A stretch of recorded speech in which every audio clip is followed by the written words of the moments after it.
Now to discuss this further, we have with us Dr. Robert Edwin Kelly. He is an American political analyst on inter-Korean affairs and a professor at the Department of Political Science at the Pusan National University. Pusan, thank you so much for joining us, sir. Thank you for having me. Now, sir, my first question to you. North Korea is expected to supply Russia with anti-tank missiles, and Moscow is reportedly going to provide North Korea with advanced technology for nuclear-powered submarines. How do you see this impacting the volatile Korean Peninsula region and also, of course, the Russia-Ukraine war?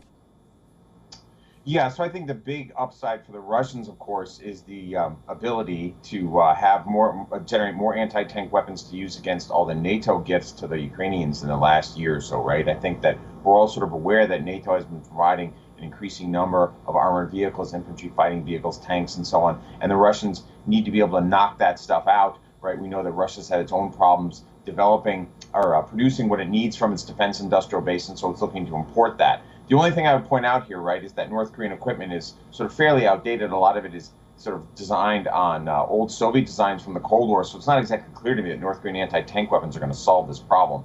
On the North Korean side, though, I think the upside is very clear, which is that North Korea wants to secure its nuclear weapons from an American airstrike, right? And North Korea's nuclear missiles would be much safer if they were put on submarines than if they were on launchers or silos on land. Right, and so to the extent that the Russians can help the North Koreans build better submarines, that's a big step up for the North Koreans. Dr. Kelly, now there are reports which indicate a trilateral military exercise between China, Russia and North Korea. There are also brewing military ties between Iran and Russia, which have been brewing since a while. It's become more formal now.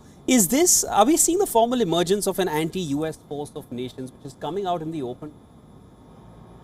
We're getting there. That's actually a really good question, right? I think we're stumbling in that direction. It's increasingly clear that the United States and China are falling into a Cold War, right? Strategic competition, great power competition is the term the Biden administration uses. But as the United States and China sort of face off against one another, what you're going to see, and I think what we're seeing is sort of countries around the world feeling compelled to sort of choose one side or the other, and we know that Russia and Iran and North Korea all have sort of their own problems with the United States going back, and so it seems to make sense that they all kind of work together. We saw this sorts of behavior during the Cold War, and certainly the Americans have done that too. In Asia, the Americans are trying to pull South Korea and Japan more closely, right? The United States has been talking to your country, India, for a while, trying to sort of get India to be a little tougher on China. I mean, that's where we're going. We're kind of sliding into this direction of a second Cold War. All right. Well, Dr. Robert Edwin Kelly, thank you so much for joining us on World DNA with your insights on this. Thank you for having me.